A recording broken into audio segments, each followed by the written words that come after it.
Hello friend, माकी रसोईमध्ये आपले खूप खूप स्वागत आहे। मी बाजारातून गाजर आणले, स्वच्छ धुतले, किसून घेतले, त्याचं मागचे काढून टाकलं सगळा केर मागचा पुढचा आणि किसून घेतले। तर ह्यात कढईमध्ये तूप टाकले आणि मी गाजराचा हलवा तयार करत आहे।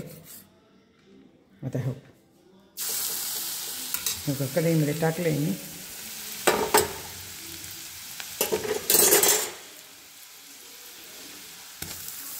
आता हे तुपात चांगलं भाजून घेते आणि दूध साखर टाकून हलवा तयार करते। माझ्या जरी हलव्याची रेसिपी तुम्हाला संपूर्ण रेसिपी पाहिजे असेल तर मी व्हिडिओ टाकलेला आहे, खाली दिलेल्या त्रिकोणावर क्लिक करून माझा व्हिडिओ बघू शकता। धन्यवाद। आता ह्याला भाजून घ्यायचं।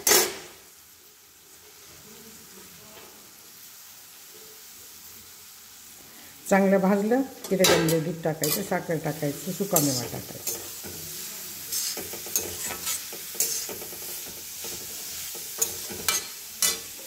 तूप टाका थोडं आणि चांगलं भाजल्यानंतर दूध टाका। हॅलो फ्रेंड, माकी रसोईमध्ये आपले खूप खूप स्वागत आहे। आज मी तुम्हाला गाजराचा हलवा करून दाखवते, गाजराचा शिरा करून दाखवते। आता हे काही चांगलं हलवून घ्यायचं। त्याच्यामध्ये तूप टाकले, तूप टाकून ह्याला चांगलं हलवून घ्यायचं, चांगलं शिजेपर्यंत हलवायचं आणि त्याच्यामध्ये दूध साखर टाकायचं। आता हे मी चांगलं हलवायले, नंतर हे आणखीन दूध साखर टाकताना दाखवते। आता हे बघा, हे चांगलं भाजून झालेलं आहे बरं का, चांगलं भाजलं आहे एकदम। आता ह्याच्यामध्ये ना मी पाव किलो गाजर आहेत, पाव लिटर दूध घालतो। आता हे दूध चांगलं शिजू द्यायचं बरं।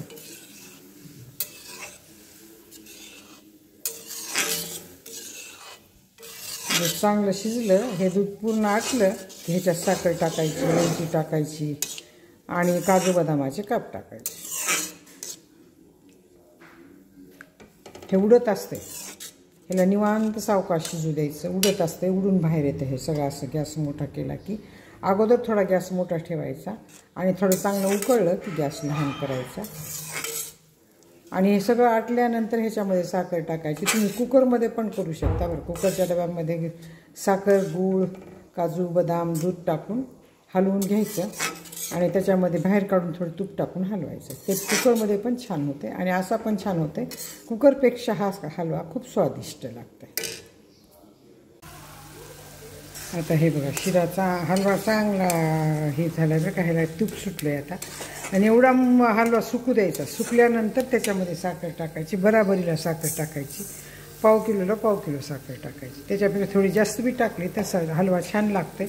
ज्याला साखर खायची नाही त्यांनी कमी टाकून खायची, नाही तर गुळाचा करायचा। गुळाचा पण खूप टेस्टी होते बरं का। आता आता ह्याला पाक सुटते। पाक सुटल्यानंतर परत तूप सुटेपर्यंत त्याला हलवायचं आणि मी लोखंडाच्या कढईत केलं आहे बरं का। तुम्ही निर्लेपच्या कढईत पण करू शकता। आता ह्याच्यामध्ये काजू बदामाचे काप टाकलेत, तुमच्या आवडीप्रमाणे टाका। तुम्हाला मोठे आवडत असतील तर मोठे टाका। मी किसून टाकलेले आहेत, लहान ड्रायफ्रूटची किसणी आहे त्याच्याने किसून टाकले आणि ह्याला व्हायला आता उशीर लागत नाही। तुम्ही दुधात जर साखर टाकली तर अंगावर उडून येते आणि त्या अंगाला पोळते।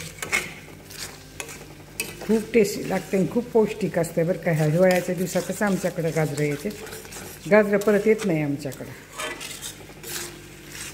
आता बघा, हे असं हलवायचं, जाड होईपर्यंत हलवायचं ह्याला। बघा किती छान कलर दिसायला आहे। जाड होईपर्यंत हलवायचं आणि ते काढून ठेवायचं। काढून ठेवल्यानंतर गरम करायचं असलं तर ओव्हनमध्ये गरम करून सर्व करायचं। पण हे गार पण खायला खूप छान लागते बरं।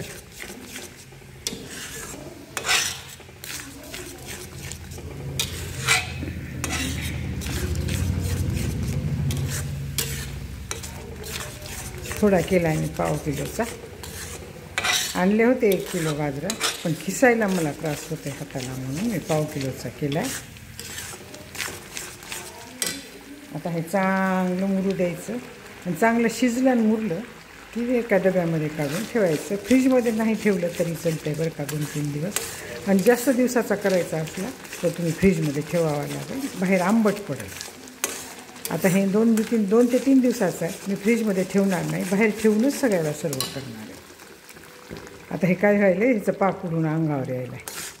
अंगावर येते, गॅसवर येते, भिंतीवर होते सगळ्या. म्हणून आपण ह्याला लहान करूनच स्वतः ठेवून द्यायचं. लहान केलं की ते मुरतंय चांगला आणि छान होते. तुम्हाला काजू बदामाचे काप मोठे आवडत असेल तर मोठे टाका. फक्त ह्याच्यामध्ये वेलची पावडर टाकायची राहिली. आता ते पूर्ण झाल्यानंतर परत वेलची पावडर टाकायची, म्हणजे त्याची टेस्ट चांगली येते. आणि ह्याच्यामध्ये जर टाकलं तर त्याची टेस्ट येत नाही, त्याचा सुगंध येत नाही. म्हणून लास्टला टाकायचं. आता हे व्हायला आहे हळूहळू. आणखीन याला 15 मिनिट आहेत. बघा किती सुरेख कलर आला आहे. असा आपला हलवा तयार झाला आहे बरं का. आता हे गार झाल्यानंतर आणखीन जाड पडतं आहे. ह्याला गार झाल्यानंतर डब्यामध्ये भरून फ्रीजमध्ये ठेवायचं असला फ्रीजमध्ये ठेवा. 3 ते 4 दिवस बाहेर चांगला राहते. त्याच्यानंतर बाहेर चांगला राहत नाही, आंबट पडतं आहे. आणखीन थोडा जाड करायचा आहे. माझा जर ही गाजराचा हलवा करायची पद्धत तुम्हाला आवडली असेल तर सबस्क्राईब करा, लाईक करा, बेल आयकॉन क्लिक करून कमेंटमध्ये मला सांगा की तुम्हाला माझा हा गाजराचा हलवा कसा वाटला. धन्यवाद.